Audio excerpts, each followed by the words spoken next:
Bueno, muy buenas tardes a todos, a todas, a todes. En esta, una de nuestras últimas clases intermódulo de esta séptima corte, ¿verdad? En Filosofía de la Liberación. Y bueno, y en este año, y justamente en esta semana tan particular en la que, bueno, mañana se cumple un año, ¿no? del fallecimiento de Enrique Dussel. Así es que, bueno, Carmen, justo te ha tocado una semana especial para todos quienes tuvimos el honor y la gracia de poder haber conocido al maestro, o quienes no lo hayamos conocido, pero que lo conocimos en su obra, ¿no? Que es, creo, una de la mejor forma de conocerlo también a Enrique. Por lo tanto, bueno, bienvenida Carmen Borges a nuestra diplomatura, un verdadero honor poder contar con su presencia, agradecidos y agradecidas de que haya aceptado acompañarnos y bueno, voy a decir unas brevísimas palabras que bueno, muy acotado porque hubiese sido muy largo decir toda su trayectoria.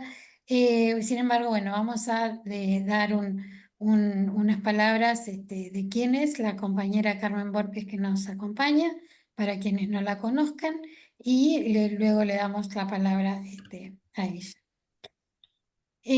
Bueno, dice, la doctora Carmen Borges es licenciada en Filosofía, egresada de la Universidad de Zulia, con mérito en summa cum laude.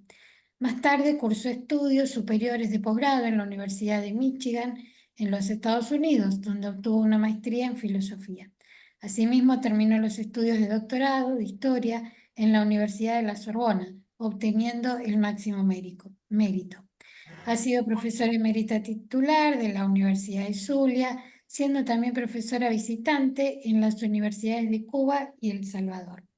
Más tarde ocupó el cargo de directora de la Escuela de Filosofía de la Universidad de Zulia, coordinó el programa de maestría en Filosofía en la Universidad de Zulia. Cabe destacar que la doctora Carmen Borges formó parte de la Comisión Presidencial para la conmemoración del bicentenario de la expedición revolucionaria de Francisco Miranda.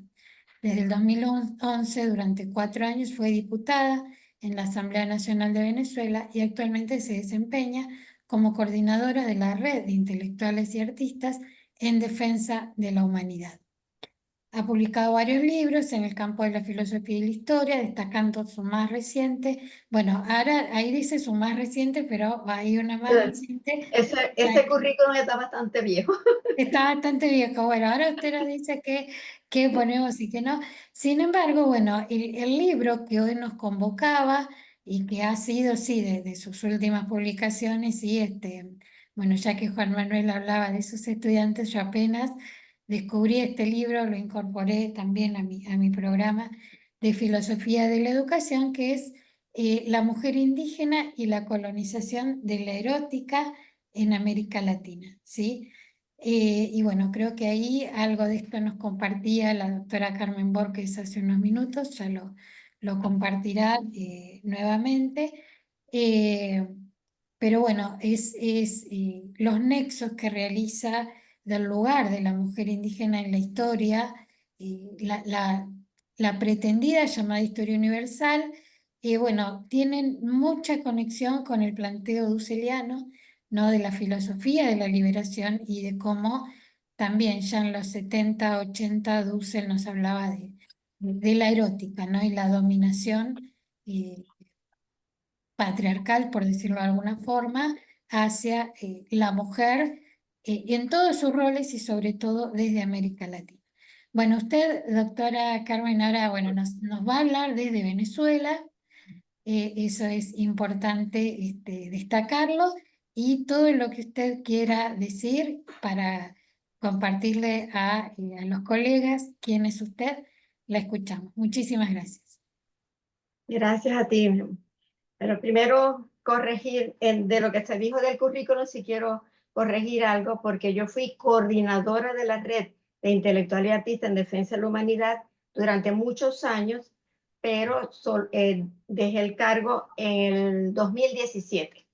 O sea que ya hace 7 años que no lo soy yo, la coordinadora, aunque sigo perteneciendo a esa red, e intercambio con muchas personas de Argentina que forman parte de esa red, entre los cuales Atilio Borón, Estela Caloni, Paula Clasco y otros amigos y amigas de Argentina. Pero bueno, para que no vaya a ser eso que no se confunden las personas. Y bueno, lo primero es, bueno, me emociona mucho de verdad que es participar en este diplomado. Cuando me llegó el correo de Juan Manuel, no lo conozco personalmente, pero cuando me llegó y habló de Dussel, ya eso tiene que ser un sí obligado, obligante, obligante, obligante. Y ahora que tú mencionas cómo Dussel empezó hablando de la liberación de la mujer hace bastantes años. Incluso yo tengo aquí un primer librito que él mismo me lo dedicó el 18 de junio de 1980, que se llama Liberación, Liberación de la Mujer y Erótica Latinoamericana. Es decir, el problema sigue, que plantea Dussel en el 80, sigue hoy actualmente, a pesar de estos movimientos que hay ahora de liberación de la mujer o de igualdad entre las personas, que incluso ya no solamente de la mujer, sino también de cualquier otra forma de identificación sexual, etc. Pero Dussel empieza eso en un momento en que pocas personas hablaban de liberación de la mujer. Ese es un tema, sin embargo, que tiene también su trayectoria histórica. En el siglo, por ejemplo, XVIII, había mujeres luchadoras por la liberación de la mujer en Francia, por ejemplo. Y ha habido otras a lo largo de la historia, pero como movimiento así global, masivo, es ahora cuando se viene manifestando con esas dimensiones. Sin embargo, Dussel, cuando hablaba de liberación, hablaba de la liberación del ser humano, cualquiera que fuera su ubicación social, su ubicación geográfica, su ubicación intelectual. Es decir, todos tenemos derecho a decidir nuestro propio destino, todos los pueblos tienen derecho a desarrollar su propio proyecto histórico y todos tienen que luchar para que esos grandes poderes imperiales no nos sigan coartando esa libertad. Dentro de esa referencia teórica, yo he situado todo mi trabajo.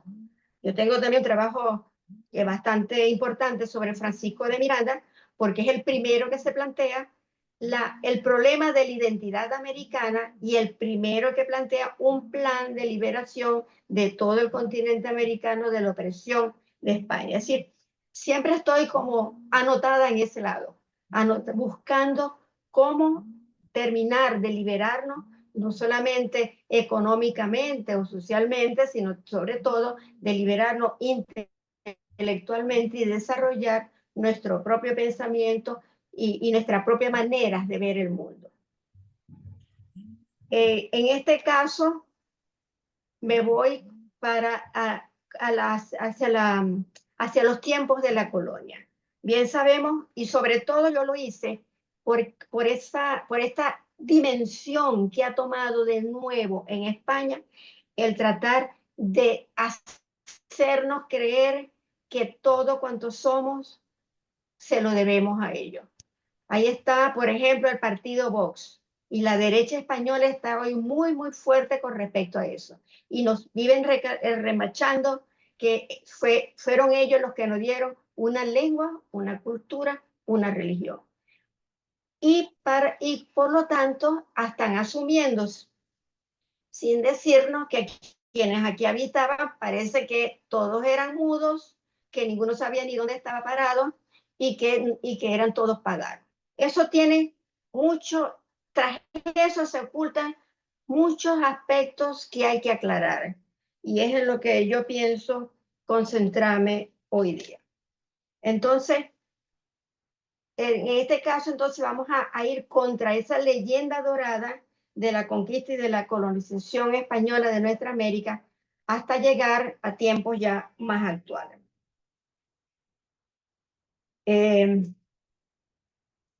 Ya va que tocaron el timbre, pero no voy a, por supuesto, no voy a salir a responderle a nadie. Eh, pero me sacó de... Bueno, en todo caso,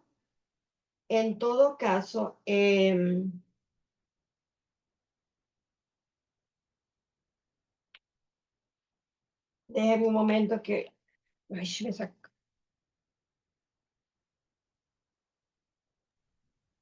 Bueno, en todo caso, esa leyenda dorada de la que se jactan, los españoles, se construyó sobre la negación total de la existencia de los grandes valores civilizatorios que portaban los pueblos y las culturas que habitaban en este continente desde miles de años antes de la invasión. Es decir, para así convertirnos en eternos y agradecidos deudores de una gesta que si llegó a darnos eso que ellos llaman una lengua, una cultura y una religión, como tanto lo pregonan, lo hizo fue sobre la sangre, sobre el sometimiento y sobre la negación física y cultural de aproximadamente 80 millones de personas, que es una de las cifras quizás hasta todavía modestas que se ha manejado. Personas, 80 millones de personas que por supuesto que tenían una lengua, que tenían varias lenguas, dependiendo de los pueblos los que habitaban, y que tenían su propia cultura y su propia religión.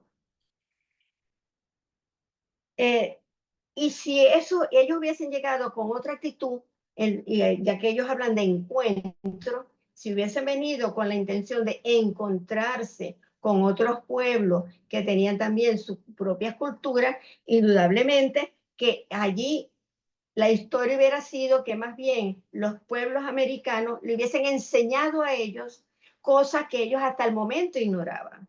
Ignoraban, por ejemplo, como ya está comprobado, que los mayas conocían y manejaban el cero muchísimo antes que los europeos lo hicieran.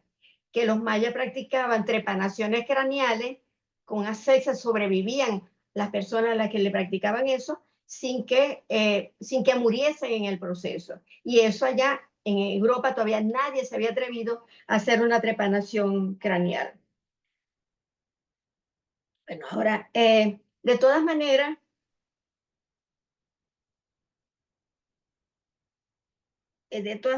la negación de esta cultura se va a sellar desde el mismo primer momento con la aplicación del término indio.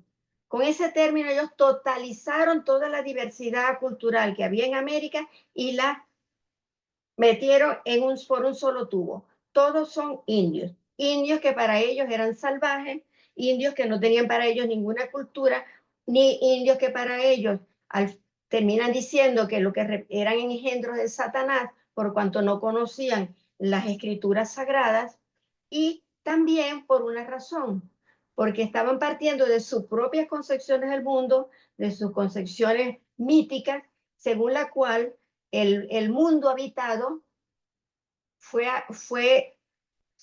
habitado por los hijos de Noé luego del fulano diluvio universal. Y que cada uno de esos hijos pobló África, el otro pobló Asia y el otro pobló Europa. Y eso era el mundo que existía realmente, el mundo conocido realmente. Entonces, estas personas que se le aparecen de repente no cabían dentro de su concepción cosmogónica, no cabían dentro de su explicación de la división del mundo, y por lo tanto esa es otra de las razones por las cuales terminan concluyendo que son criaturas diabólicas que fueron creación de Satanás, porque creación de Dios no podían ser, porque por la Biblia ellos no tenían cabida en esos textos sagrados. Bueno, entonces con ese término indio quedó anulada toda individualización. Es decir, por lo tanto, daba lo mismo uno que otra persona. Todos eran indios. Y eso lo muestra incluso Colón en su diario de viaje, cuando él van 5 indígenas, llegan hasta la nave, suben a la nave y empiezan a curiosear, pero luego, viendo un poco como lo miraban amenazante, los españoles quieren ir, bajarse, fugarse. Y entonces Colón los retiene obligatoriamente y para asegurar que se quedaran sin miedo y que estuvieran allí con ellos, etcétera, él dice que mandó una partida de marinos a tierra a traer 5 cabezas de mujeres, entre adultas y niñas. Es decir, es como cuando decimos sin comprar 5 cabezas de ganado. Para ellos daba lo mismo uno que otro. Eso hay que dejarlo claro, que con esa mentalidad ellos llegan a América. Entonces, lo insólito es que más de 5 siglos después, esta visión sigue vigente, sobre todo entre la derecha española. Y lo peor es que no solamente lo cree esa derecha española, sino que en nuestra América, personas en la derecha siguen creyendo eso y siguen adorando a España como la que de verdad nos dio una lengua, una cultura y una religión. ¿Se interrumpió esto? ¿Aló? Había un Sí, ya está, ya micrófono está. abierto, ya está, Carmen. Ah, ok, bien. Bueno, ante esta insostenible, y ya se cayó también el timbre que estuvieron sonando aquí como 10 veces. Ya, no sé quién era, pero bueno, de todas maneras me interrumpió el curso del pensamiento. Bueno, ante esta pretensión de esa España de hoy, que es una pretensión, por supuesto, insostenible y éticamente condenable, entonces, por eso es que es tan urgente hoy seguirnos planteando este problema. Tenemos muchos años planteándole, pero yo pienso que hoy ya es vital, sobre todo en estos momentos en que la suerte del mundo pende de un hilo. No se sabe con todo lo que está pasando en el Oriente, en el Medio Oriente, Israel destruyendo todo el pueblo palestino y Ucrania y todas esas cosas. No estamos viviendo un momento en que podamos tener como seguridad de que la vida vaya a continuar en este planeta como se desate, a alguien se le ocurra tirar la primera bomba nuclear. Entonces, seguimos nosotros, en estos 5 siglos, seguimos nosotros con esta misma preocupación. Seguimos siendo negados por ese occidente y seguimos también tratando de resistir las presiones que ellos nos hacen para que aceptemos sus teorías sobre la supuesta superioridad de Europa sobre nuestros pueblos, y debemos, por el contrario, tratar de esclarecer la verdad histórica de lo ocurrido en esos 3 siglos de injuria y de opresión. Bien. Entonces, tenemos entonces que dejar constancia ante el mundo de las infinitas posibilidades culturales que los pueblos de nuestra América encerraban en aquel momento y siguen encerrando en el día de hoy. Porque cuando no lo hacemos, ellos no se dan cuenta de que la humanidad va a dejar de conocer y de aprender de otros pueblos.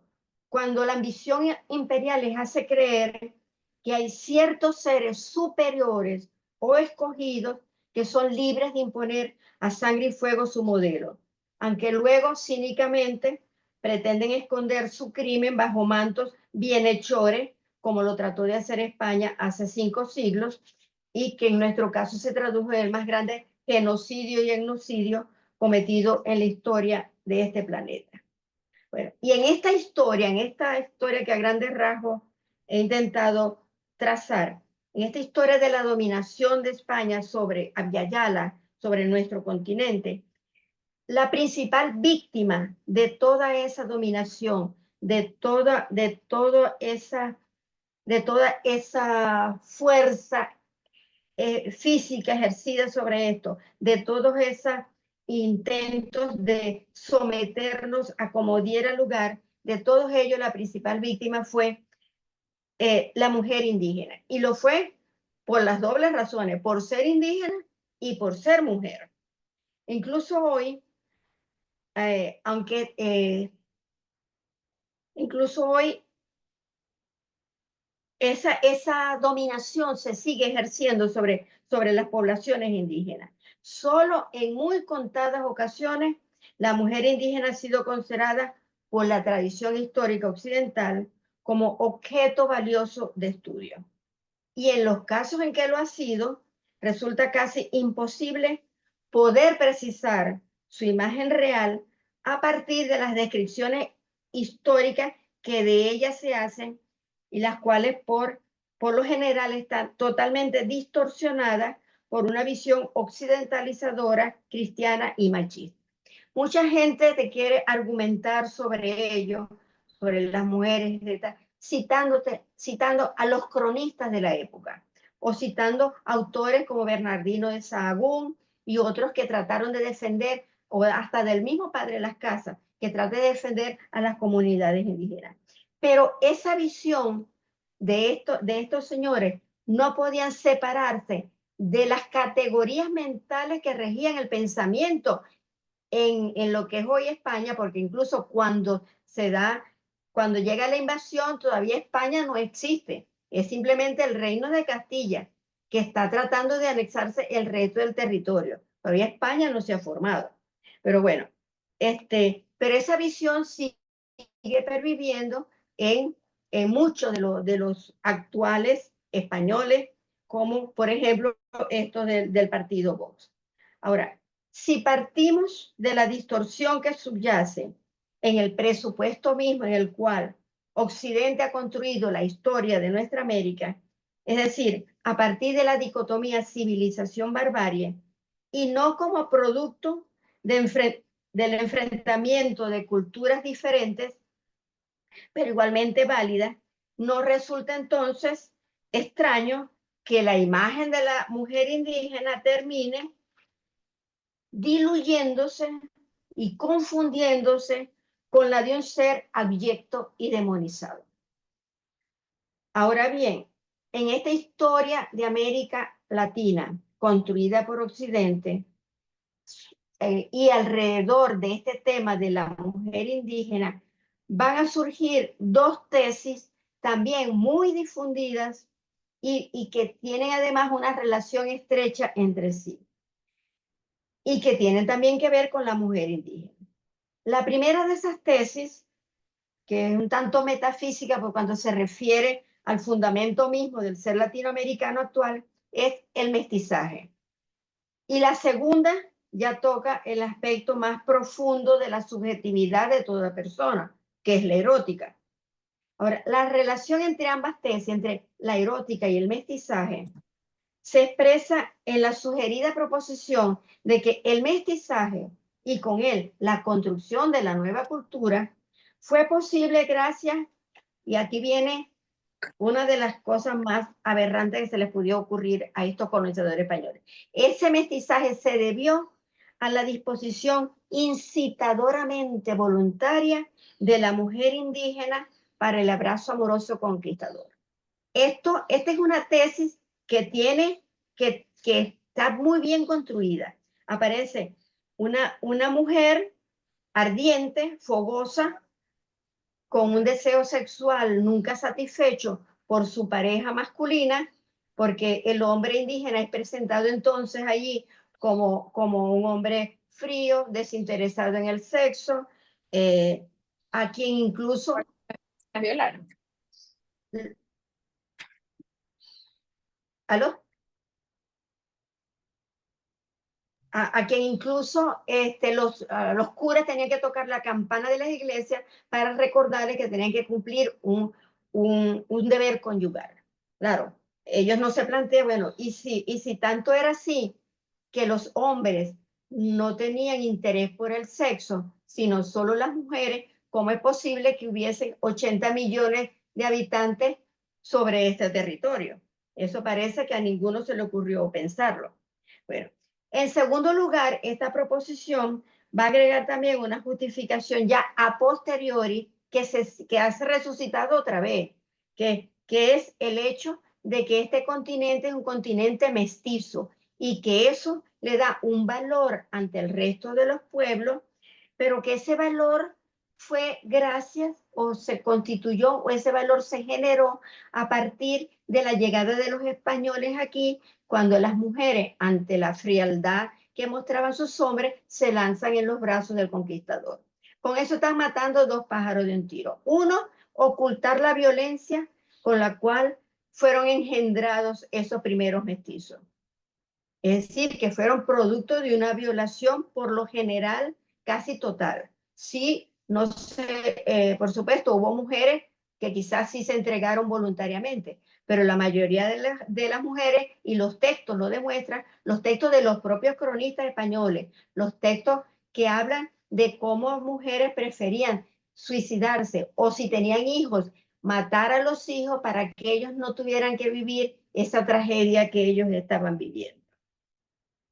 Bueno, entonces, este hecho del mestizaje que también España nos quiere presentar como un regalo de ellos, es algo que también debe ser desestructurado, debe ser desmontado, debe ser combatido. Ese mestizaje se hizo, como dije antes, por sobre la violencia ejercida contra mujeres y contra los hombres indígenas, porque también los hombres, vamos a verlo, fueron también objeto de desprecio, objeto de persecución y objeto también de un poco como de castigo, porque según ellos, estos hombres eran, la mayor parte eran homosexuales. Bueno, entonces, en todo caso, en esta argumentación sostenida por historiadores españoles actuales, siempre se busca glorificar, alabar, subrayar este mestizaje como una de las herencias más valiosas que nos dejaron esos 3 siglos de colonización española. Bien, ahora es evidente que ante esa avalancha de información tergiversada con que nos han llenado la cabeza durante siglos, que lamentablemente todavía se sigue enseñando en muchas de nuestras escuelas, de que los que habitaban aquí vivían de la caza, la pesca y la recolección de los frutos silvestres y andaban semidesnudos. Todavía esa versión se sigue enseñando en algunas escuelas. Por supuesto, eso hace que el complejo de inferioridad hacia Europa o hacia Estados Unidos se acendre cada vez más en la población. Es decir, si nosotros procedemos de unos salvajes, tenemos que acercarnos a ellos para poder sentirnos civilizados. Entonces, por ello, nada más conveniente, repito, que haber construido esa erótica en la cual la iniciativa sexual parte de la mujer, sino que esta iniciativa además se presenta, y aquí viene lo otro, que eso también va a ser un aporte de la cultura que tienen estos marinos y el propio Colón cuando llegan aquí. Es decir, bien, esta actitud, esta iniciativa sexual de la mujer, inmediatamente ellos la juntan, la unen con los vicios de las que una mujer puede ser capaz de albergar. Así, de esa manera, una mujer ardiente y que además comulga, o comulga no sería la palabra, o participa de ciertos vicios que en España son condenados, pues para ella no hay ningún código, no habría ningún código moral que le impida a estos conquistadores mostrarse, digamos, a aceptar las incitaciones que le hacen estas mujeres, y en sí se queda como, y eso lo dice Dussel también en la liberación de la mujer y la erótica latinoamericana, dice que con eso la bondad del macho ejecutor permanece entonces inmaculada. El hombre simplemente responde a la tentación que se le presenta. Bueno, entonces, es de nuevo pues el mito de Adán y Eva. Por Eva es que entra el mal en el mundo. Es Eva la que hace que Adán peque. Es Eva la causante del dolor que luego se va a repetir en el mundo, porque Dios la castiga diciéndole, ahora parirás con dolor. Y es porque Eva se deja influir por el demonio, por la tentación, etc. Pues eso mismo lo repiten en América. Es la mujer la que tienta al hombre, es la mujer la que se le ofrece, es la mujer la que lo incita a pecar. La mujer indígena, quiero decir, con respecto a estos hombres blancos que vienen del mundo civilizado. Entonces, fíjense cómo se manipula, o cómo, mejor dicho, cómo influye las categorías que ellos tienen en su mente, sus creencias, sus supersticiones, su teoría de las relaciones entre hombre y mujer cuando las aplican a América. Entonces, por lo tanto, esta mujer indígena de entrada aparece en los textos mucho más perversa y degenerada que su homóloga en Europa en cuanto a los instrumentos y a los fines de la tentación. Ahora, ¿cómo era esa sociedad castellana que nos invade? En pocos libros uno encuentra que se hace un estudio de cómo pensaban estos conquistadores, de qué imágenes o qué prejuicios los animaban, cómo era la relación hombre-mujer en Europa y cuál era la concepción que se tenía en ese momento de la mujer en la sociedad española de ese siglo XV.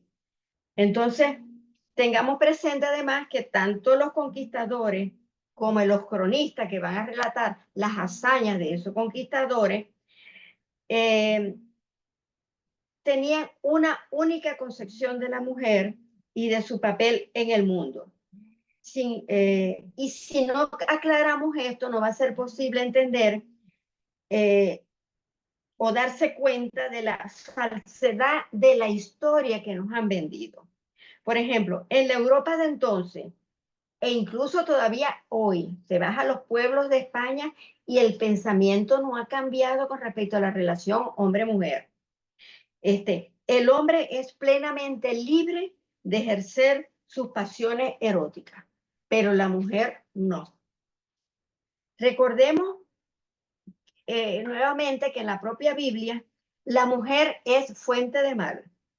Ya dijimos, Eva es la que hace pecar a Adán. Y desde esa concepción cristiana occidental, la conducta de la mujer va a ser juzgada siempre desde su actitud respecto a los hombres, desde su relación con los hombres. Es en ese entonces, una mujer virtuosa se va a reconocer por su castidad y su pudor.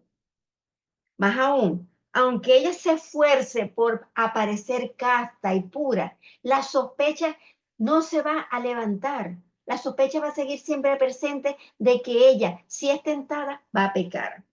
Y por eso ella siempre requiere estar vigilada y sometida a la autoridad de un hombre, sea su padre mientras es soltera o sea su marido una vez que la casa. Ahí no había opciones para la mujer en ese entonces. Y si no se quería casar, si no se casaba, entonces a un colegio de monjas donde le iban a estar vigilando y conteniendo e impidiendo que se entregara al pecado. Ustedes pueden leer los textos de la época. Si leen, por ejemplo, La perfecta casada de Fray Luis de León, ser mujer bajo esos preceptos realmente es una cosa hasta descabellada e insólita. Bueno, ahora bien, ¿qué pasa también con respecto a esa primera visión que tiene Colón de estas mujeres a las que ve cuerpos hermosos que son maravillas y esa primera reacción de admiración? Resulta que dentro de su concepción cosmológica, existía la tierra creada aquí por los descendientes, creada por Dios y habitada por los descendientes de Noé, Y existía, pero eso era todo el mundo real, físico, conocido. Pero ellos sabían también que existía un paraíso terrenal. En el paraíso terrenal no habría ya problema de cómo andaba la gente, porque allí la desnudez ya no sería pecado. Entonces, ese era el lugar donde se pensaba que se podía andar desnudo y que ahí nadie iba a tener ningún pensamiento pecaminoso. Por eso lo que primero Colón escribe cuando arriba a una de las islas que hoy conforman las Bahamas, él piensa que ha llegado al paraíso terrenal.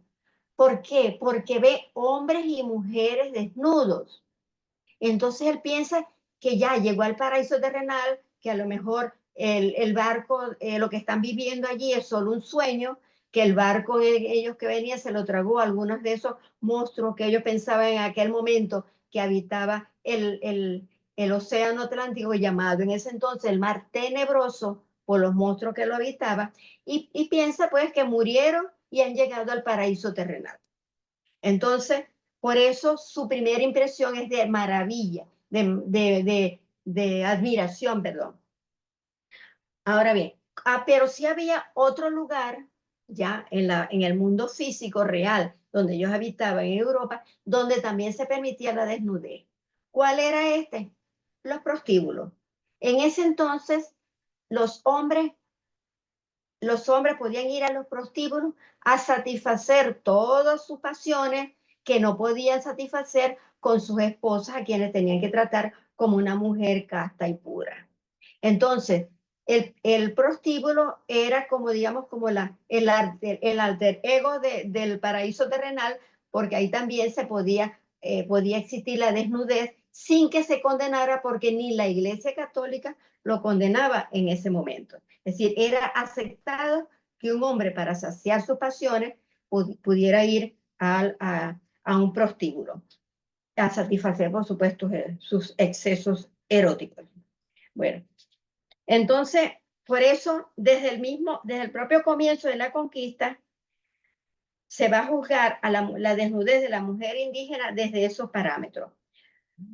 Primero, creyéndose que está el paraíso terrenal, y luego, como ya se dan cuenta que no es el paraíso terrenal, la van a ubicar en el otro lugar donde la desnudez es posible. Es decir, y por eso las comienzan a llamar prostitutas. Incluso hay un texto de Colón que dice que llegaron dos niñas, una de 9 años y la otra de 7 años, más vestidas con una desenvoltura que más parecían unas putas. Es decir, para ellos eso eran los referentes donde se situaban las mujeres. Una mujer casta era una mujer completamente vestida y tapada, que solamente se le veía la cara. El resto de las mujeres que mostraban algo ya eran prostitutas. Entonces, todo ello está en la cabeza de esos cronistas, en la cabeza de esos que relatan lo que pasa durante todos estos siglos de la primera conquista y colonización de América. Entonces, y por ello, entonces, las mujeres van a ser calificadas como prostitutas y los hombres como sodomitas. Todos llevando, comillas, todos llevando una vida disoluta y ruin. Bien, con ello entonces ya queda afirmada al mismo tiempo la superioridad física y moral del hombre europeo, del hombre conquistador cristiano, cualidades que van a servir también para explicar y justificar el mestizaje, que hoy también Vox lo está reivindicando. La mujer, porque la mujer indígena es la que se ofrece al hombre, y este hombre no tiene más remedio pues que atender a los deseos de esta mujer que se le entrega sin que él siquiera la esté buscando. Luego, los cronistas y los ideólogos de la Inquisición van a terminar por armar toda esta trama conceptual con la cual van a convertir la violación y los asesinatos masivos de la población indígena no en el abominable crimen que es, sino en una empresa de salvación, la que además va a eximir a los conquistadores de todo pecado, va a justificar aún más ante sí mismo y ante el mundo la apropiación también de todas las tierras, de todos los recursos, de toda la riqueza, de todo lo que había aquí, todo ello sustentado en otro elemento que fue vital en ese momento, la famosa donación papal. Ya sabemos esa tesis, creo que ustedes conocen toda esa tesis, de que el Papa, como representante de Cristo en la tierra, era el dueño de todas las tierras del mundo. Y como era dueño de todas las tierras del mundo, le podía otorgar, regalar a cualquier cristiano las tierras que estaban, que a él le apeteciera, aunque estuvieran pobladas de paganos. Siempre era el Papa, representante de Cristo, le tenía que repartir la tierra a los cristianos, evidentemente. Por ello, entonces, desde la centralidad omnímoda del ser, América Latina se va a definir y a explicar desde Europa. Y desde ese ego conquistador, que es como lo llama Dussel, un ego fálico, la India se va a constituir en mujer solo cuando opta por el varón español. Y esto es decir, buscando el otro mito que se usó mucho en el momento y se sigue usando hoy, que es el mito de Doña Marina, es decir, de la Malinche. Solo cuando la mujer indígena opta por el varón español, cuando asume el papel que asumió la Malinche, que se convierta hasta en Doña Marina, solo así, entonces esa mujer tiene derecho a ser respetada y considerada. Entonces, en otras palabras, entonces, el único ser femenino reconocido en ese entonces es el definido por la ideología cristiana occidental. Y todo esto plantea un serio problema, por supuesto, a la hora de consultar las fuentes históricas, porque ninguno de esos cronistas se salva de este panorama de prejuicio que hemos descrito. En todos ellos se nota que hay una incomprensión del ser femenino indígena y de la valoración que ellas hacen se sustenta más sobre sus propias representaciones que sobre observaciones reales. Es decir, los cronistas no se acercan, esto hay que repetirlo cuando uno está dando una clase, cuando uno está explicando. Los cronistas, que aquí se toman como fuentes verídicas, los cronistas no se acercan a ese mundo indígena intentando comprenderlo tal cual es, sino tratando de determinar su grado de aproximación o de lejanía con lo que ellos creen que es el único modelo cultural posible. Eso está presente en todos ellos, en todos ellos. Y en este proceso, lo que considerarán más urgente de extirpar es lo relacionado con el sexo. Pues fue por allí, por supuesto, por donde entró el mal en el mundo creado por Dios, según la mitología semita. Por tal razón, entonces, ninguno de los cronistas que construyeron la historia de la conquista y colonización de América va a contarnos la verdadera historia de esas culturas originarias, la verdadera historia de sus creencias, de su organización social, política y económica. Simplemente se asumió que todas eran creación de Satanás y que estos seres, dicho por uno de esos cronistas, estos seres descubiertos, entre comillas, no eran más que micos o monas que nada tenían que enseñarle, por supuesto, a estos machos civilizados y cristianos. Bien, entonces, en verdad, muy poco se salvó de la condenación de estos cronistas, sobre todo porque y de esta concepción de la mujer en ese entonces. Entonces, por ello, las prácticas sexuales originarias de esos indígenas, que ellos asumían que se escapaban de la moral cristiana, fueron tenidas como prácticas perversas.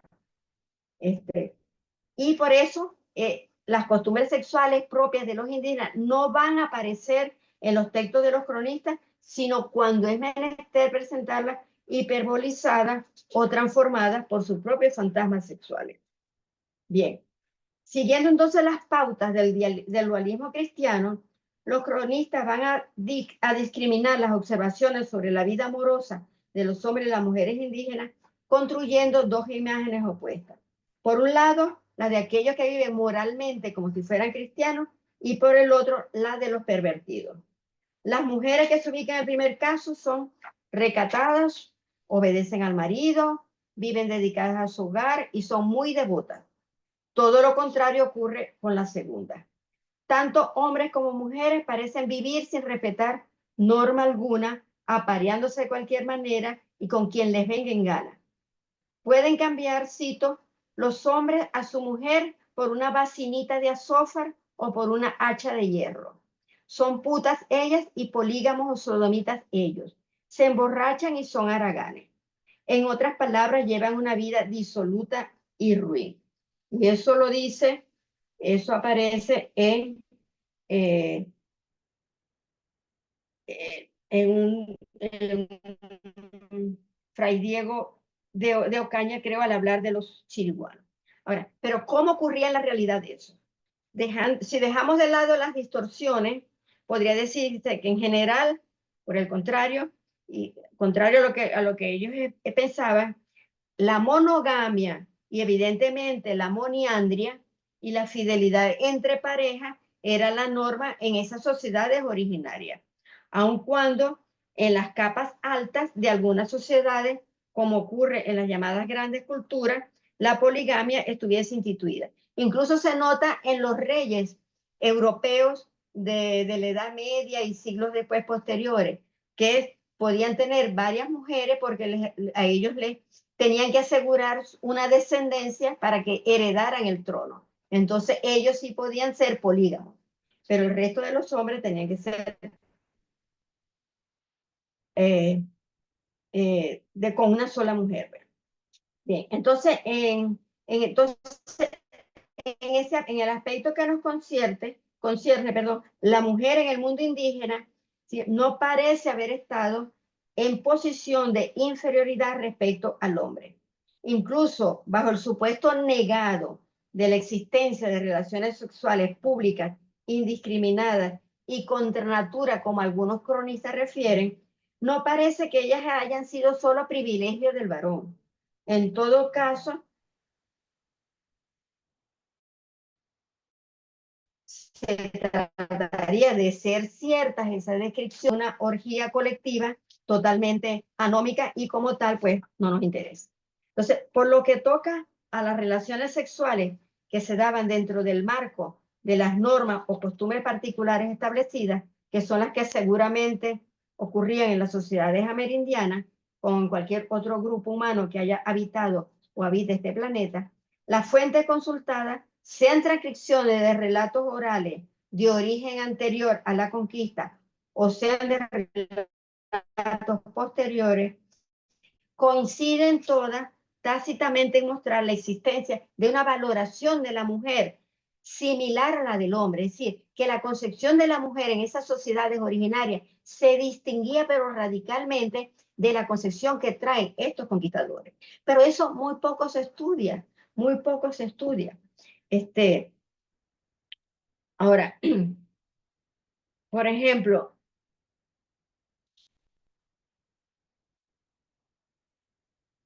a ver, vamos a saltar porque pienso que el tiempo está en contra. Entonces,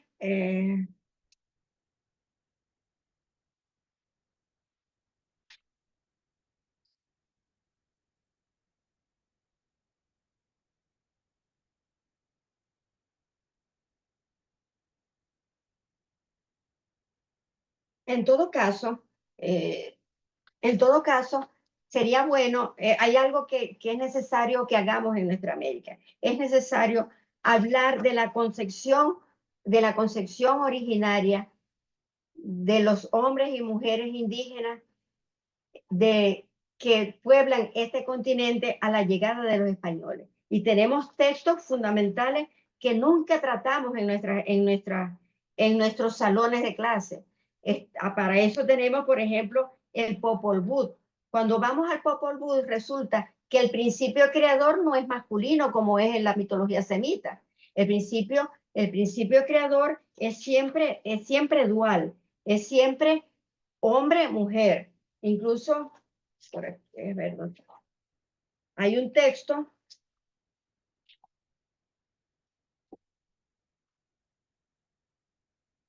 que ahora se me perdió llevar.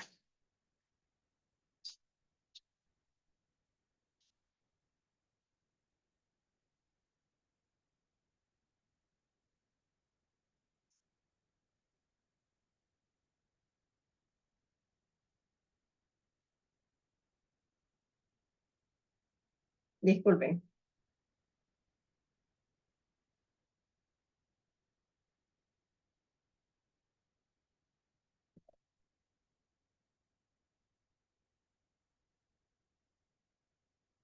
Bueno, se perdió definitivamente, ¿verdad? En todo caso,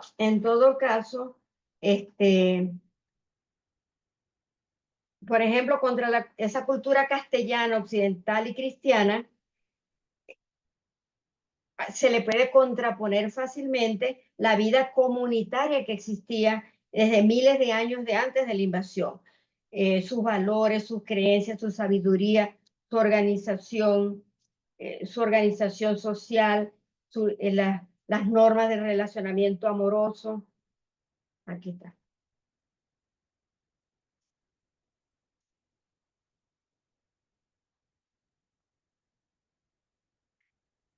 Aun cuando, ya lo encontré, aun cuando sí se pudiera encontrar sociedades donde había alguna poligamia. Pero en general lo normal era lo contrario, era la fidelidad entre hombre y mujer, aunque eso no quiere decir, como luego agrega la iglesia, que el marido y mujer hasta que la muerte los separe. No, marido y mujer mientras se entendían. Cuando dejaban de entenderse se podían separar y tomar la mujer un nuevo marido y el marido una nueva mujer.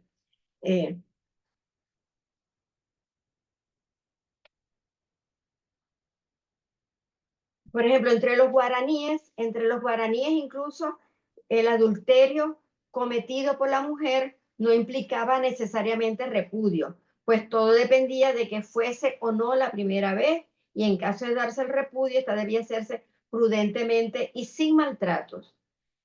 Y además encontramos en los propios cronistas, hay un cronista llamado Diego de Landa, que nos relata un caso de fidelidad amorosa de una indígena hacia su pareja que es digna de, de la pluma de un Shakespeare, por ejemplo. Él dice que una doncella prefirió ser mandada a perrear por el capitán López de Ávila antes que romper su promesa jurada de no conocer a otro hombre que su amado. Y este no era un caso excepcional. Ya desde los primeros relatos escritos se da noticia de suicidios femeninos o de huidas masivas ante el anuncio de la llegada de un varón desconocido que poseía sin demandar consentimiento y sin escatimar violencia. Por otro lado, los innumerables casos de violación reportados o calificados como tales indican en sí mismos la presencia entre las mujeres indígenas de una concepción erótica que trasciende el mero contacto físico, que tiene sus propias normas de realización y que por lo tanto refiere a una alteridad bien definida. Si ellas se sentían violadas es porque esa leyenda dorada que crea el macho conquistador con respecto a las mujeres indígenas de las que se va a apropiar, ellas tenían conciencia de que eso no se les aplicaba a ellas y ellas se mantenían firmes en su fidelidad a los hombres de su concepción. Ahora, sin embargo, la sociedad colonial va a desestructurar también todo eso, porque los hombres indígenas fueron separados de las mujeres y eran mandados a las mitas o a las minas o a pescar perlas, etcétera, mientras las mujeres eran enviadas como servicio doméstico a las casas de los conquistadores, de los colonizadores. Y ya eso ya obligatoriamente los separaba. Pero con eso entonces además ellas eran víctimas de las apetencias sexuales de ese colonizador al cual ellas iban a servir. Y eso se hizo vox populi en toda esa época. Incluso la iglesia trataba hasta de no condenarlo. Y cuando los condenaban, daba unas condenas que eran casi risibles. Por ejemplo, un señor que tenía como 6, 7 mujeres indígenas al mismo tiempo en su hacienda y tenía relaciones con todas ellas, se había corrido la voz de que el hombre tenía orgías con las 7 mujeres, etc. Entonces, el cura que regía en esa zona, va a hablar con él. ¿Y qué le dice el cura? Mira, tienes que tener más circunspección. No tienes por qué tener 7 mujeres al mismo tiempo. Y no tienes por qué tenerlas tampoco tanto tiempo contigo. Toma 1 o 2 mujeres y las cambias cada mes para que no corra la voz de que tú tienes aquí mujeres para tu uso personal. Es decir, mira, cuando uno lee los testimonios de esa vez, cuando uno lee las fuentes primarias y tiene en cuenta esa manera de pensar de ellos, se da cuenta de las monstruosidades que se hicieron contra las mujeres indígenas. Eso realmente amerita que esta lucha que se da hoy sobre las mujeres tuvieran en consideración eso, porque no es solo la mujer de hoy la que es discriminada, sino que la mujer de América fue discriminada desde la propia llegada de los conquistadores.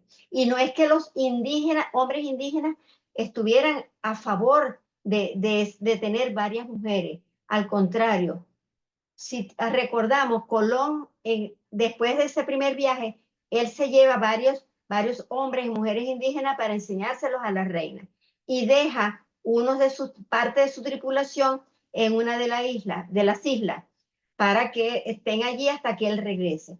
Cuando él regresa, no quedaba un solo español vivo, porque ellos creyeron que podían seguir correteando mujeres y seguir apoderándose de las mujeres, y los hombres de esa comunidad los mataron a todos. Es decir, ¿eso qué indica? Interpretemos eso. Eso indica que para los hombres indígenas el amor no se podía separar de la relación física con el otro. Y que tú no tenías relación física con otro si no lo amabas y si esa otra persona no consentía la relación. Pero bueno, entonces pienso que he hablado suficiente, no sé qué era decir. Entonces, ¿qué recomiendo yo? Primero hay que recuperar esos textos originarios, esos textos, los que se pudieron salvar, pero que existen todavía. En el Popol Vuh se nos da una idea de la creación del mundo, de los hombres, de las mujeres, muy opuesta a la que trae la Biblia sobre la creación del mundo, el Antiguo Testamento, etc. También está el Chilambalán, es otro texto originario, pero también debemos procurar leer sobre y buscar y enseñar en nuestras escuelas el valor de esas culturas originarias que hubo en América, porque hay un problema. El hombre y la mujer actual, la población americana actual, sigue mirando a España como la madre patria. No todos, pero mucha gente sigue mirando a madre patria como la que nos hizo de verdad civilizados. Pero cuando leemos estos textos y los comparamos con los desastres que hizo Colón y el propio diario de Colón, hay que aprender también a leerlo para desentrañar todos esos esas interpretaciones,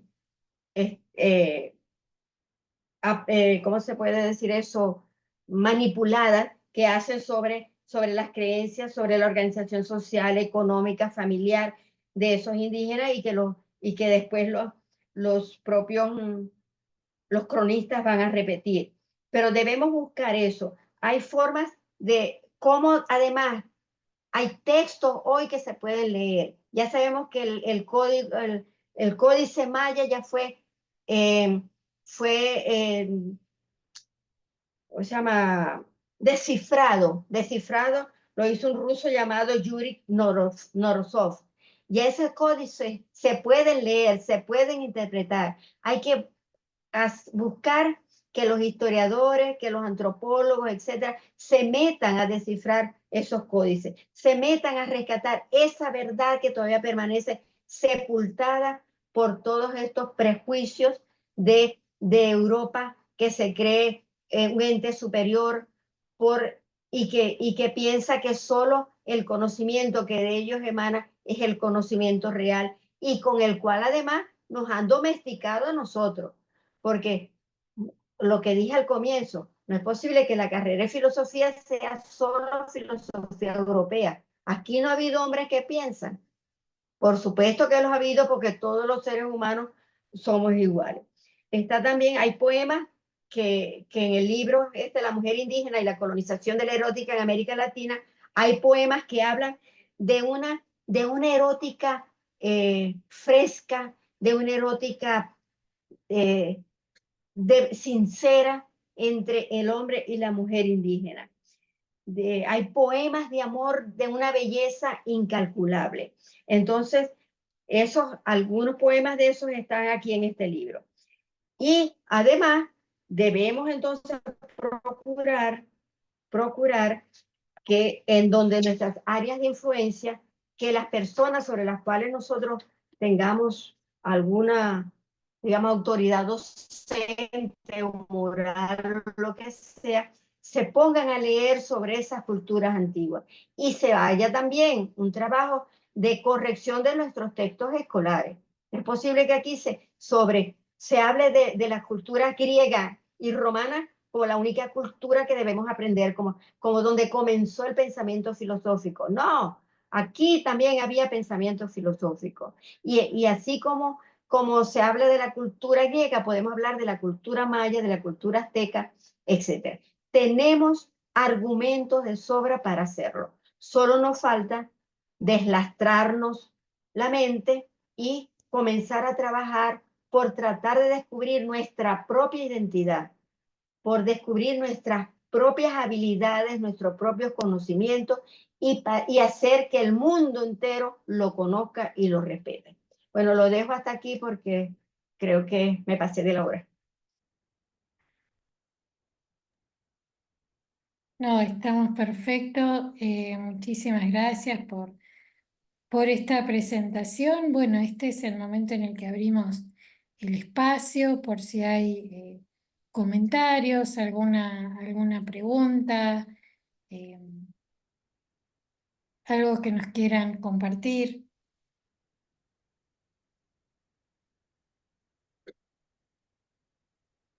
Si no hay preguntas, seguimos hablando. Puedo leer los poemas. Sí, Ay, bueno, sería hermoso. animarse, ¿no? Que la tenemos a Carmen con esta excelente predisposición y después de esta hermosa charla y que hemos llegado a ser casi 40, ¿no? En el aula. Así que animarse y a consultar que se arma el diálogo de esa manera. Ahí Por tenemos un ejemplo, compañero, qué bueno. Armando. Hola, ¿qué tal? Bueno, muy más que interesante la charla, Carmen y compañeros y compañeras. ¿Me escuchan, sí? Sí, Sí, sí. perfecto. Bien. No, teniendo en cuenta la realidad actual latinoamericana, en función de la dependencia de los grandes poderes económicos, ¿sí? Hemos leído, o habrán leído, hemos leído todos, creo yo, que lo que ocurrió con los BRICS, en los cuales Brasil, digamos, y vetó a Venezuela de participar en los BRICS por los motivos que suponemos algunos y conocemos otros, ¿sí? Pero me parece que alguna relación tiene que tener con la cuestión de la mujer originaria, de la mujer indígena, tanto en Brasil como, bueno, Venezuela y la mayoría de los países latinoamericanos, porque me parece espantoso realmente que Brasil, que es uno de los países líderes del continente, se atreva a vetar a Venezuela creo que a Nicaragua también, o Cuba, no me acuerdo bien, o uno de los dos. Y creo que en Nicaragua también. Nicaragua también se atreva a vetar de participar en una relación con otros países que no son o que están buscando una alternativa al imperio de los Estados Unidos, Europa e Israel. No sé si vos, Carmen, lo ves igual o Sí. te surge algún comentario para hacer. Bueno, en principio no hay que olvidar que Brasil es también miembro del G20. El único, Ajá. digamos, y eso también me imagino que Lula está cuidándose, cuidándose del apoyo de ese G20 a su candidatura, porque perdón, a su gestión de gobierno, porque no la tiene tampoco muy bien en Brasil. Probablemente fue influido por las elecciones que iban a venir en Brasil en pocos días luego de la reunión en Kazán. Y pensaba quizás que con una actitud de esa, más hacia la derecha, iba, eso es una de las interpretaciones que he leído por allí, que con esa actitud de, de estar más hacia la derecha, no se iban a escapar tantos votos en el propio Brasil en estas elecciones que fueron hace poquitos días. Y sin embargo, perdió en casi todas, menos en una sola ciudad, en Fortaleza. Entonces, eso también quizás influyó en esa posición. Lo otro, hay muchas teorías, hay mucha gente que dice, bueno, porque como él era el único representante de América Latina en el grupo BRICS que tenía el poder económico necesario como para liderar esa unión de América Latina al BRICS, pensaba que Venezuela le iba a competir en ese liderazgo, por la razón de que tenemos la mayor reserva petrolera del mundo. Si Venezuela entraba al BRIC, entonces la reserva, el petróleo, la reserva petrolera del BRIC iba a pasar creo que de 40 y tanto a 67% de toda la reserva del mundo la iba a controlar el BRIC. Entonces pienso también que lo deben haber presionado mucho los del G20 y que él quería seguir teniendo esa presencia en el G20 de manera importante representando a toda América Latina. Ahora,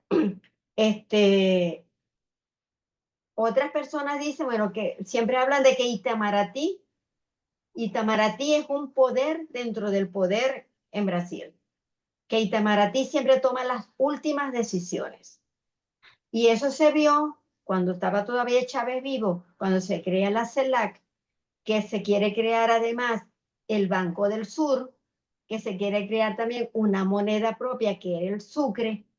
Eso no se logró crear porque Brasil se opuso, porque Itamaraty se opuso y le dijo a Lula en ese momento que no lo autorizaban a comprometer a Brasil en esas propuestas que se estaban haciendo para garantizar la unidad de América Latina. Entonces, y ahora que ya Lula está más viejo, y ahora que ya pasó esa ola bolsonarista por Brasil y estremeció los cimientos, y que tiene todavía Bolsonaro muchísimas adherentes puestos en lugares claves, imagino que él en Brasil no las tiene todas consigo. Y que pensó que condenando a Venezuela, él iba a ganar tiempo en Brasil para terminar su mandato. Todas esas son teorías que se han estado manejando. Y bueno, incluso algunos dicen que hasta la nueva esposa que tiene, lo ha cambiado también en cuanto a sus concepciones de izquierda, etcétera, etcétera. Pero yo creo que hay mucho de verdad en eso. El problema es que desde el G20 tienen que haberlo presionado. O estás con el G20 o estás con el BRIC. Y como el G20 ya está sólido y están ahí los grandes poderes del mundo, hasta ahora los grandes poderes del mundo, si te vas para el BRICS, o si dejas que Venezuela, perdón, ya él está en el BRICS, si dejas que Venezuela entre allí, que es un país que tiene tantas miles de sanciones del gobierno de los Estados Unidos, que todos los países de Europa lo ven mal, que es un país, según ellos, comunista, etcétera, etcétera, entonces allí vamos a tener problemas. Pienso que todos esos factores incidieron para que él vetara a Venezuela. A pesar de que una cosa asombrosa es que además Putin lo dijo claramente allí, reconozco las elecciones legítimas de Venezuela. Es decir, Putin mostró que su posición era todo lo opuesto de la posición de Lula. Entonces, es lo que, y aquí es lo que se dice, pues, es lo que todos creemos, no se ve otra explicación. Porque, ¿qué otra? Gracias. Gracias, Carmen. Y lo de las actas que él dice que reclama que porque Venezuela no mostró las actas electorales. Entonces, bueno, aquí dice, bueno, él tampoco nos mostró a nosotros el acta electoral cuando Bolsonaro dijo que él había hecho trampa. Entonces, bueno, total, que es la observación que él asumió allá es una observación ridícula, sinceramente. Por quizás Bien. para no caer en la verdadera explicación del por qué la vetó. Muchas gracias, Carmen. Excelente. Excelente. ¿Otra pregunta o no? Si no hay otra ¿Alguien más? pregunta. Sí, Aquí hay otra Angelito. persona. Buenas tardes, compañeras, compañeros. Muchas gracias, Carmen, por tu presentación. Quería preguntar por ahí si hay algún texto o algo que plantee. Alguna vez leí un texto que hablaba de los ritos, digamos, los ritos comunitarios, cuando de algunas comunidades, que el tema de la semilla, la tierra, cuando nacían, cuando cumplían determinada edad o formaban nueva familia y eso.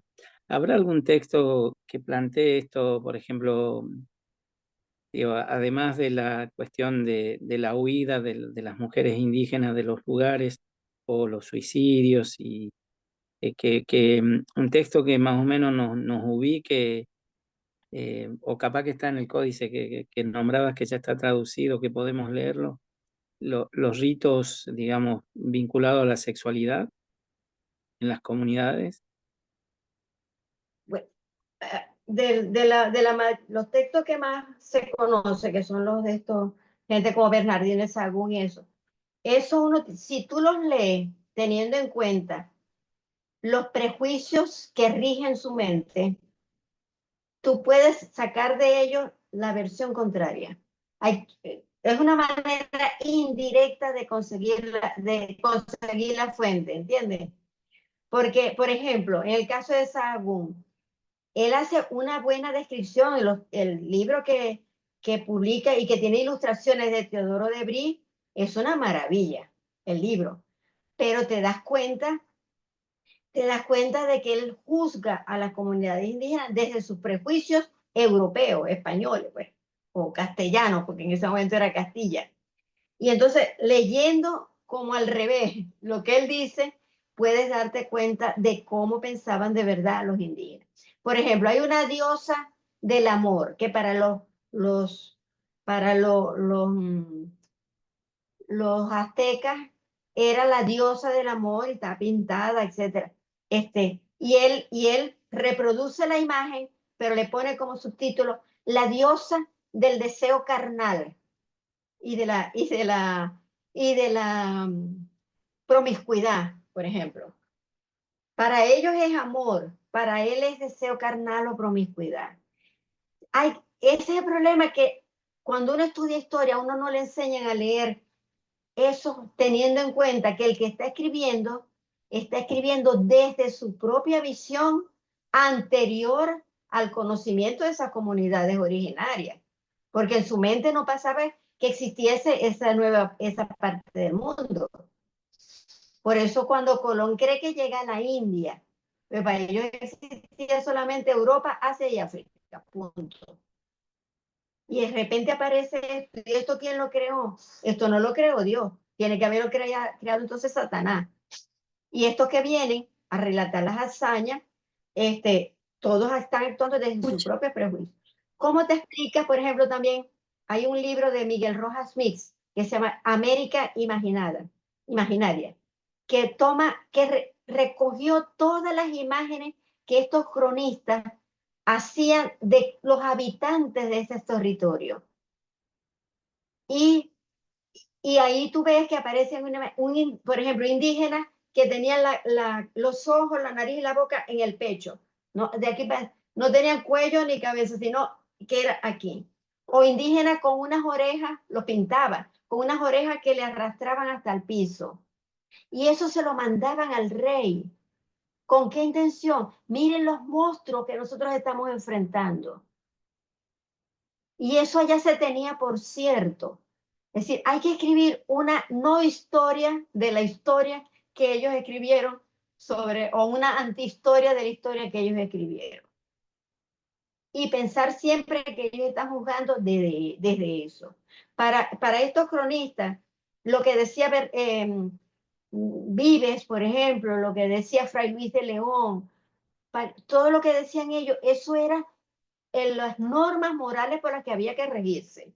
Y lo que saliera de eso ya era condenado por la Inquisición. Nunca nos olvidemos del papel que la Inquisición jugó, no solamente en Europa, que dominó bastante tiempo y persiguió y llevó a la hoguera a muchas mujeres acusadas de brujas y a hombres también quemados. Y esa Inquisición viene a América con Colón también. Y esa Inquisición tuvo 3 siglos rigiendo la conducta de todo el mundo aquí. Y el que era condenado por esa Inquisición era quemado vivo. Son una serie de elementos que no han intervenido en la explicación así toda aséptica que nos han vendido sobre la conquista y la colonización de América. Y todo eso hay que tenerlo siempre en mente. Ahora, puedes buscar, Sahagún puedes leerlo, pero siempre pensando lo contrario de lo que le está diciendo. ¿Entiendes? Y otros también, Diego de Landa también escribe cosas, a veces favorables, otras veces no. Y si quieres saber, por ejemplo, el sentido de comunidad, que es un sentido que en América, eso sí era, todas las aglomeraciones humanas que aquí vivían, tenían a la comunidad como la base social y política de su pueblo. Tú tenías derecho a la tierra si te sentías, si eras miembro de esa comunidad. Si no pertenecías a esa comunidad, no tenías derecho a la tierra, tenías que ir a buscar tierra en donde estaba tu comunidad. Eso todavía lo conservan algunos grupos aborígenes que permanecen todavía aquí, ¿no? Pero eso hubiese sido, eso es la base después del socialismo, del comunismo, pues. Es decir, ahí estaba una especie, algunos lo han llamado un comunismo primitivo. Es decir, formar parte de una comunidad era lo que le daba valor a la persona, lo que le daba respeto ante los demás y trabajar por esa comunidad. Hay muchos textos, hay un colombiano, a ver si aparece aquí.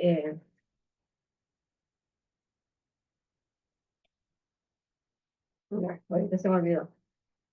Que hace Tobar, de apellido Tobar, Hernán Tobar, que trabaja mucho sobre ese sentido de comunidad en estos pueblos indígenas, bastante.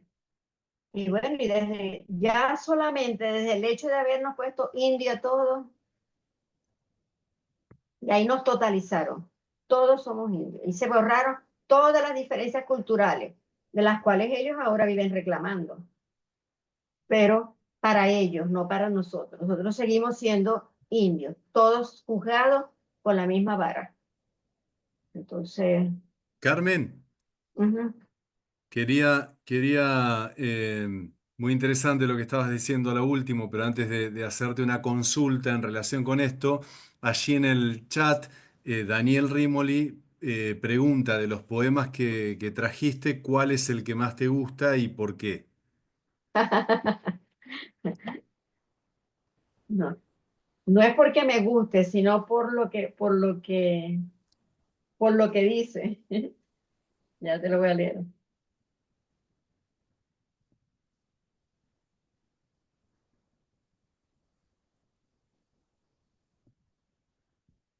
Por ejemplo, ellos pensaban que el sentimiento de amor, ni siquiera los indígenas de aquí, lo que ellos llamaban indios, que ellos ni siquiera sabían lo que era amor, que eso eran unas relaciones casi de animales.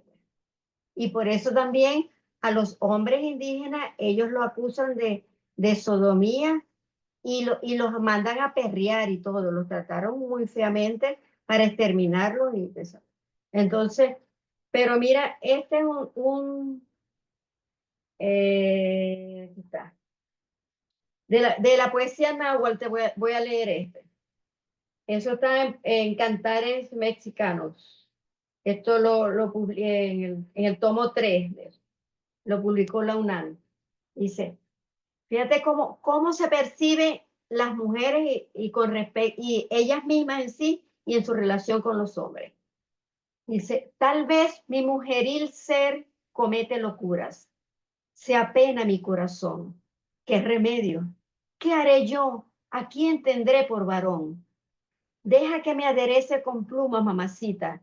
Deja que me pinte la cara. ¿Cómo me verá mi compañero de placer? Compañero de placer. Así se refiere a su amado. Se adereza para que su amado la vea bella. Y se pregunta cómo me verá. Y está otro que esto lo reproduce Garibay. Este es esto es poesía erótica, pero totalmente, poesía erótica náhuatl también. Dice, ay, mi chiquito y bonito rey Axacatito, si de veras eres varón, aquí tienes donde ocuparte, o ya no tienes tu potencia. Toma mi pobre ceniza, anda y luego trabájame. Ven a tomarla, ven a tomarla, es mi alegría. Entre alegres gozos estaremos riendo, entraremos en alegría y yo aprenderé. Tampoco, no te lances, por favor, oh mi chiquito rey chacatito. Ya mueves, ya das vuelta a tus manitos. Ya bien quieres agarrar mis tetas. Ya casi, corazoncito mío. Tal vez vas a dejar perdida mi belleza, mi integridad con flores de ave preciosa. Mi vientre yo te entrego. Allí está. A tu perforador lo ofrendo a ti en don. Es una poesía realmente erótica. Quiere decir, si eran capaces de expresar esos sentimientos, eran capaces de pensar cualquier otra cosa. No eran los brutos animales que los españoles pensaban que eran. Entonces, y como eso, bueno, hay que leer mucho esto, buscar poesía náhuatl, pues, hay unas cosas preciosísimas en estos libros. Bien, muchas gracias.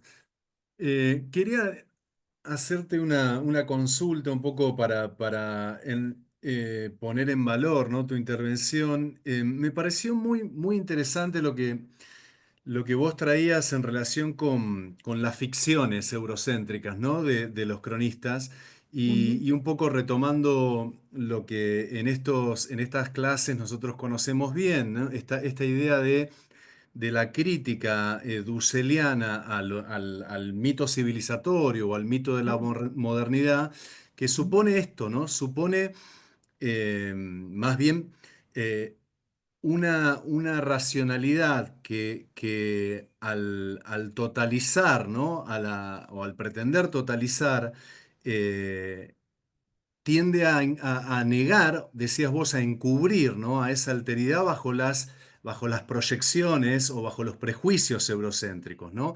De modo tal de que lo que resultan de los relatos de los cronistas son más bien construcciones ficticias que atienden a las representaciones sociales, ¿no? De la alteridad que ellos mismos erigen. Y yo pensaba en la vigencia de esto, ¿no? La vigencia de esto que vos señalabas en clave histórica, hoy trayéndolo a la coyuntura actual, cómo los discursos de odio y cómo cómo las estrategias discursivas, ¿no? De las nuevas derechas y los discursos de odio trabajan con la misma lógica, ¿no?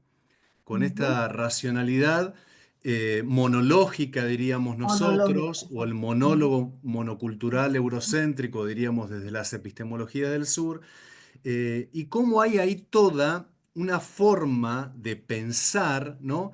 De la que es deudora de la que es deudora la ciencia moderna en general, las ciencias sociales en particular y las filosofías eurocéntricas. Entonces, siendo que aquí, ¿no? en este conversatorio hay muchas docentes que trabajan en el nivel primario, pero también otros compañeros y compañeras, ¿no? que trabajan en docencia, ¿cuáles te parecen a vos, Carmen, que hoy, ¿no? Hoy son las estrategias más útiles para contrarrestar estas lógicas de construcción de la alteridad que tienden, ¿no? a inferiorizar a las alteridades no occidentales, pero en particular, ¿no? como vos te concentraste, a la condición femenina, no occidental? Fíjate, algo que también, que yo estaba pensando también estos días, y un poquito, no tanto pensando en la alteridad femenina, sino global. Nuestras escuelas, los programas escolares que se enseñan en nuestra América siguen tributando a esa superioridad europea, a esa superioridad de España, igual.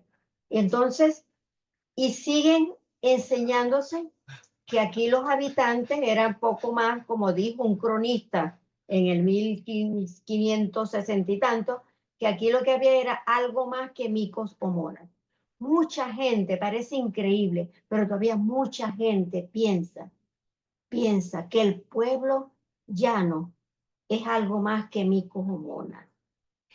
Y que solo pareciéndose a las sociedades para ellos civilizadas, como que la civilización es una sola, no que cada cultura marca una manera de ser civilizada.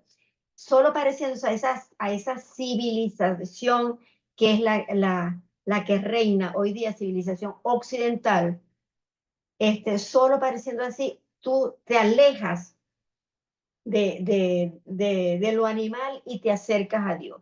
Sigue como vigente la misma escala que se aplicó en la colonia, que era por el color de la piel. Había una escala de seres que tenía como 10, 15 divisiones. Entonces, lo blanco era lo que estaba más cerca de Dios, lo negro y lo indígena lo que estaba más cerca de Satanás. Pero hoy seguimos con eso. Una de las cosas que incluso yo estoy por aquí proponiendo es que hay que revisar todos esos programas escolares. No es posible que se te enseñe como ejemplo de civilización la cultura griega y la cultura romana. Y tienes que aprenderla, cómo era Atenas en la época, las formas de organización política, las formas de organización social, etcétera. O cómo eran los romanos, cómo se ejercía el mando en Roma, hasta dónde llegaba el imperio romano. Y nosotros seguimos alimentando eso. Eso lo que nos da es acendrar mucho más el complejo de inferioridad. Es decir, nosotros no pertenecemos a ese mundo superior, pertenecemos a este mundo inferior.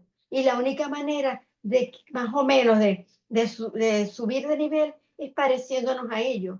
¿Hasta cuándo vamos a seguir con ese tabú en la cabeza?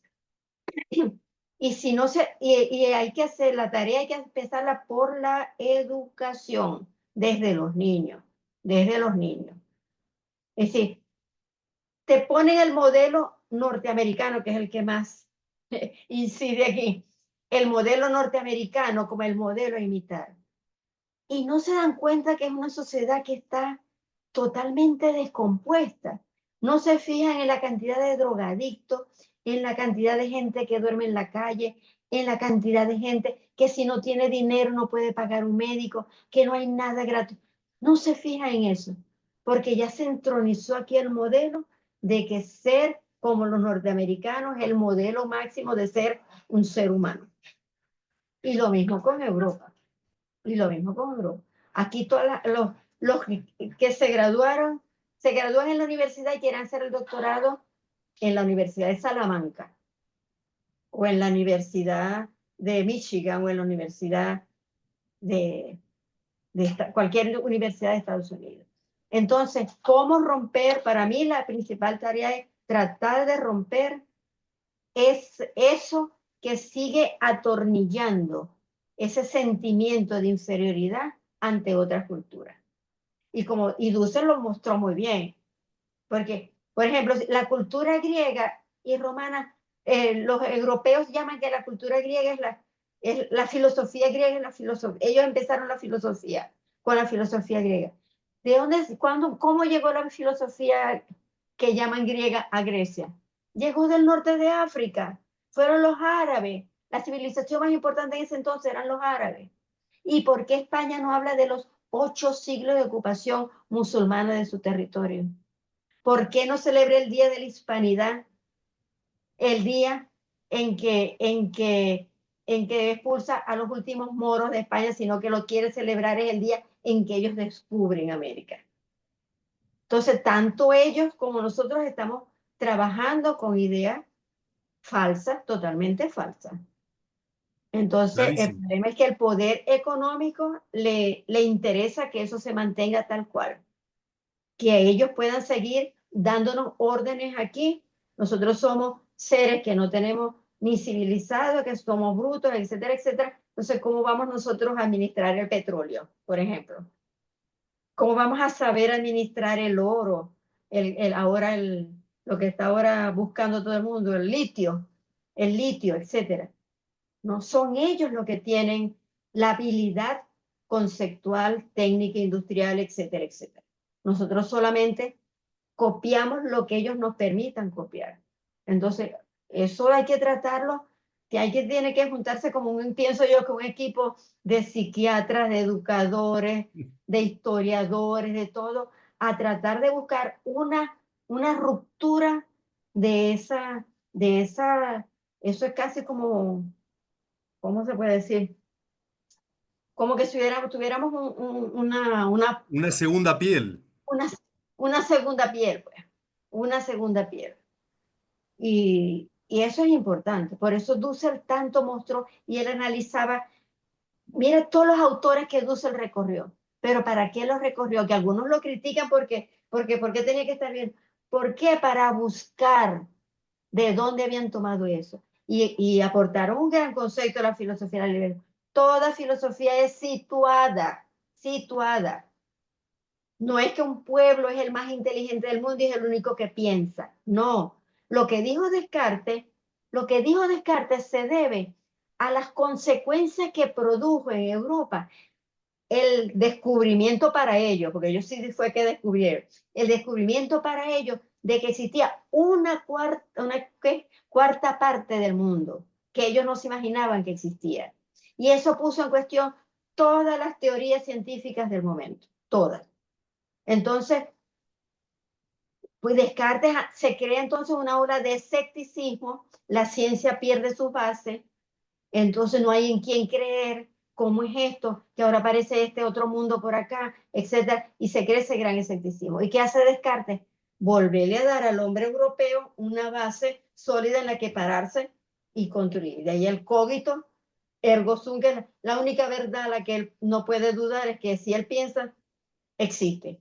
Y a partir de ahí él empieza a reconstruir el mundo. Entonces entonces igualito aquí en América. No hay una filosofía también situada. La filosofía de la liberación es una filosofía que responde a una necesidad de este continente en un momento dado, igual que la teología de la liberación, etc. Pero Europa no acepta ese concepto. Para ellos son la cuna de la filosofía. Clarísimo, Entonces, Carmen. esto tenemos que sembrarlo nosotros en nuestra población, en nuestros programas de enseñanza de la filosofía. Mientras, si no, vamos a seguir como hemos pasado todos estos 5 siglos, pensando que hay seres superiores, que hay culturas superiores. Entonces, ¿y dónde están los argumentos para probarlo? Eso no existe. Clarísimo, clarísimo. Para que exista un ego hipertrofiado en el norte, tiene que haber complejo de inferioridad en el sur, ¿no es así, Carmen? En el sur, claro, claro. Ujú. Por supuesto. Así que la tarea Del es sur al este y al oeste, ¿no? al este y al oeste. También. Carmen, me gustaría hacerte una pregunta. Bueno, siempre que uno investiga, en el camino de la investigación se abren nuevos interrogantes. Me gustaría saber qué interrogantes te dejó a vos ahondar en el lugar justamente de la mujer en América Latina. ¿Qué nuevas búsquedas te dejó ver el lugar que ocupó la mujer o que ocupa, sigue ocupando en América Latina? A ver, yo creo que yo empecé por culpa de Dussel y de Rubí y de la filosofía italiana. Sobre todo con esto que acabo de hablar con Juan Manuel, la cuestión de la identidad propia. Esa pregunta a mí me atormentaba.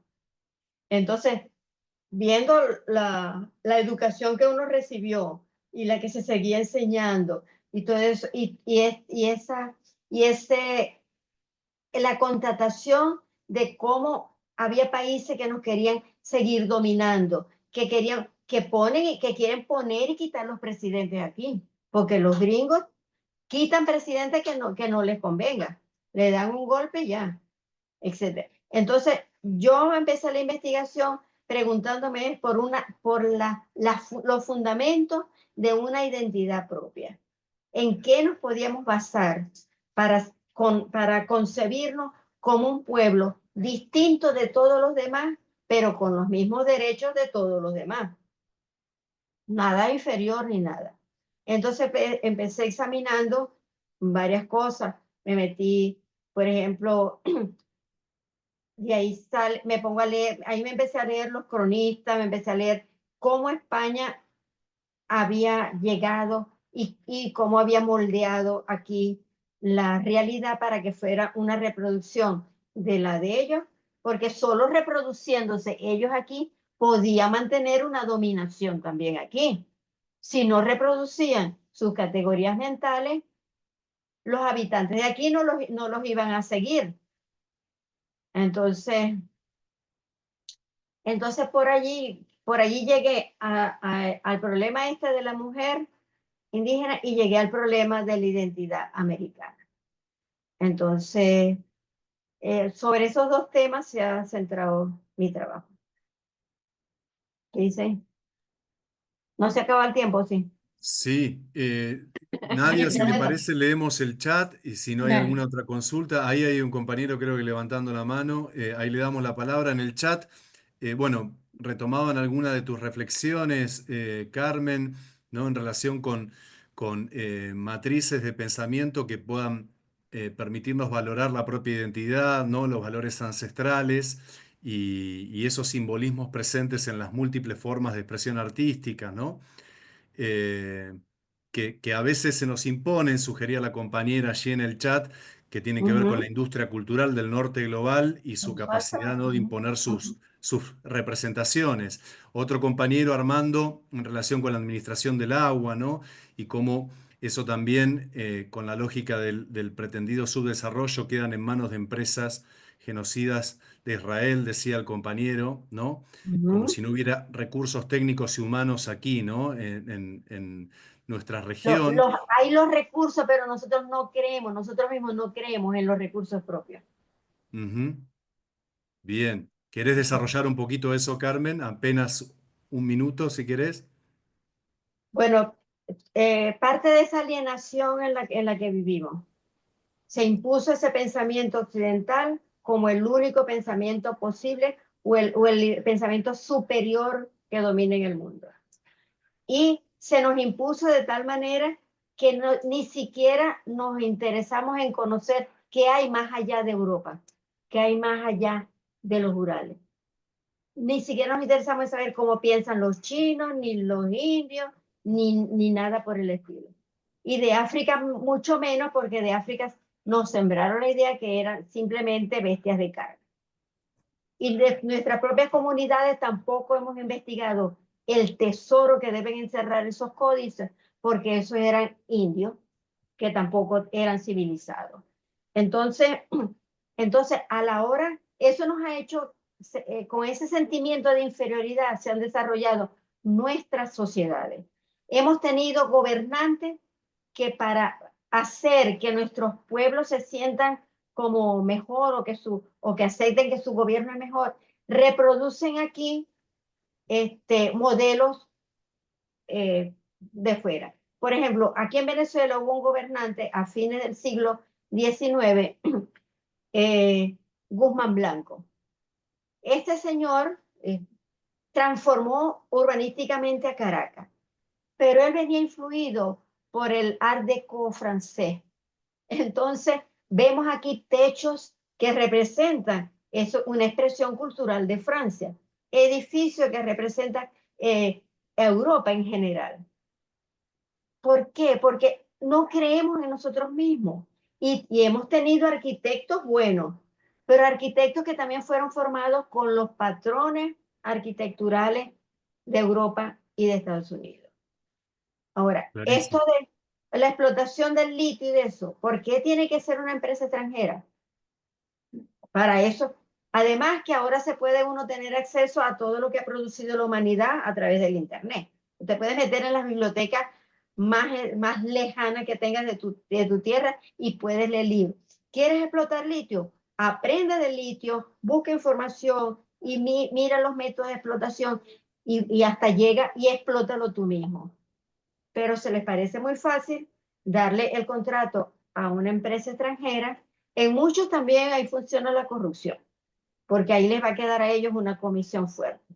Entonces los dirigentes de nuestros pueblos cometen muchísimo ese error.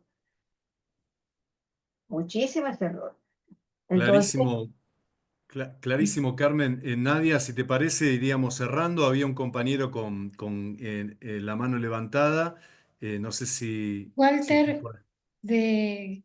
Walter viene del mundo del arte. Eras vos, Walter, ¿no? ¿Vos habías levantado la mano? Hola, Viene sí, del mundo del arte, de la danza, así es que. hola, un la, gusto, me encantó la clase y vengo, Nadia, esto como vos me dijiste en su comienzo, esto es un proceso y quiero decirte que lo vivo así.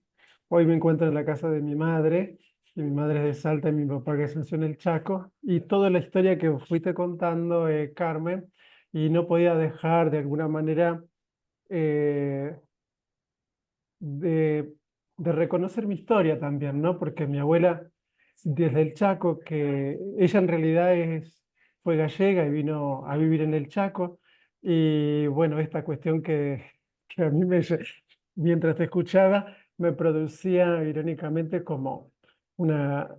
eh, me, me producía lo contrapuesto esto cuando vos decías de que a los hombres se lo trataba como al indígena, ¿no? En Europa lo veían como un bruto, por así decirlo. Y bueno, mi abuela que vino, que vivió en el Chaco y que se radicó ahí, eh, bueno, llegó a ser una reproducción con diferentes aborígenes, a eso es lo que voy. O sea que de alguna manera ella encontró lo contrapuesto eh, a esa clasificación que le hicieron los europeos. Y mi mamá, siendo del norte de Salta, tiene como ese costado que vos marcás desde el lugar conquistado, ¿no? Ella hoy, yo vengo acá y vivo, estoy compartiendo y de hecho voy a saludarla al cuarto y está con la Biblia en la mesita de luz. Entonces, eh, es como que es, entro en ese proceso y a respuesta a lo que decía Juan Manuel, ¿no es cierto? Es reflexión lo que digo, ¿no? O sea, para mí voy aprendiendo en esto y voy uniendo, ¿no? Juan Manuel que hablaba sobre la escuela primaria y sobre todo también dentro de la escuela primaria, en los lugares que a mí, bueno, yo soy de Buenos Aires, estoy habitando en Viedma hace 7 años y lo que vi, lo que se está dando ahí es desde la educación, cómo se reproduce ese pensamiento eurocentrista, ¿no? Porque, porque está ligado la política a la educación el deporte y por último la cultura. Yo creo, y en lo que nosotros fuimos viendo desde Bonilla en adelante, que ella decía en el 47, lo que fue en el 46, que fue primero que primero estuvo la cultura y la educación de ligado de la mano, ¿no es cierto? Yo creo que cada lugar tiene su propia cultura y me parece que de la cultura Claro, claro. Ajá. como Pues, aporte tienen, creo que hay algo que tiene que ver con aspirar a la sensibilidad para poder comprender desde ahí, es ¿no de- es cierto? Porque también es ese lugar como de descolonizarnos también, ¿no? Porque ir viendo lo que iba sucediendo alrededor. Es reflexión lo que estoy haciendo, ¿no? sí. Y todo esto, no sé, y como lo que... Y también lo uno con lo con lo de Enrique, que Enrique estando en Viedma, que la mayoría de los estudiantes habían votado a Milei, pero él les había llamado la atención como esto de que a mí también me está dando me dio un aporte extraordinario, porque yo digo, ¿de qué lugar puedo llegar yo, siendo danza terapeuta, a ese lugar que vota a quien al mismo que lo condena, ¿no es cierto? Ajá, Entonces, exactamente. entonces yo digo, ¿desde qué lugar? Cuando él dice que ellos, los estudiantes, por el simplemente no repetir, por no querer votar al peronismo, por así decirlo, y decían, pero lo que les llamó la atención, que de alguna manera mm, comparto, es como que tienen esa mirada más como una concientización más al agua, a la que se está incorporando a la lengua mapuche, ¿no es cierto? Y es como que por ahí está la beta donde entrar a esa juventud con un nuevo pensamiento, ¿no es cierto? Donde empezar a Exactamente. romper. Ujú.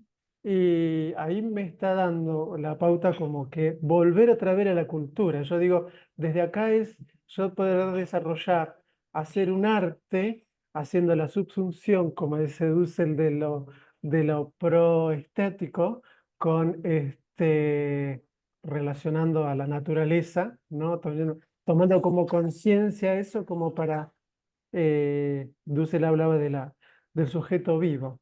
Y no, son todas reflexiones que hago en el transcurso de lo que voy en cada una, como en la clase anterior sobre que espero que la suban, Nadia, lo de, eh, ahí no me Emil sale, Secuda, sí, Emil teología, Secuda. sí. Sí. Entonces, no, que también me encantó, como que estoy viviendo ese proceso donde voy uniendo, voy tocando partes que se abren, que se abren. Así que agradecido por este hallazgo para mí. Gracias. Gracias a ustedes por este encuentro. Me encantó. Y además, bueno, a un año prácticamente de la partida de Dussel es más emocionante. Bueno, Muy- si les parece, vamos, nada, simplemente compartir esto, ¿no? Creo que esto que nos va compartiendo Walter es la puesta en acción de pensarnos situadamente, ¿no? Si cada una de las clases, de las charlas, no las pasamos por la propia vida, por el propio cuerpo, por nuestra propia alteridad, siempre Exacto. vamos a estar pensando que estamos hablando de otros, ¿no? De las Exactamente. mujeres, del indio, del Ujú. negro, del pobre, cuando en realidad todos y todas y todos tenemos parte de esas identidades en nuestra Ujú. propia identidad, ¿no? Entonces, hablar de liberación es hablar de nuestra propia liberación y eso es situar el discurso, ¿no? Entonces, me encanta Walter, si no después me manda sus audios, que me encanta escuchar, pero es como él va contando este proceso justamente desde un lugar como es la cultura, como es la danza, y que creo que está menos viciado, ¿no? Que por ahí nuestras academias racionalizadas, tan a lo moderno, ¿no? Al menos su corazón y su perspectiva está abierta a pasar todo esto por su corazón y su cuerpo. Y bueno, gracias Walter por tu intervención. Bueno, muchísimas gracias, Carmen. Juan Manuel, A gracias ustedes, también a por- ustedes por la oportunidad de conversar. Bueno, Creo y que si quieren pronto voy a ir a Buenos Aires. Les mandaré un Bueno, correo para que nos conozcamos personalmente. Por será un favor, honor. por favor, que así sea. Será un honor. Bueno, si quieren abrir sus micrófonos, como decíamos antes, y le damos un aplauso a la profe y nos despedimos hasta el próximo lunes. Muchísimas gracias, Carmen. Bueno, hasta luego, pues. Hasta la Gracias. próxima, Carmen, Muchas gracias. Un gracias. abrazo para todos. Muchas Adiós. gracias. Hasta la próxima. Hasta la próxima. Pronto.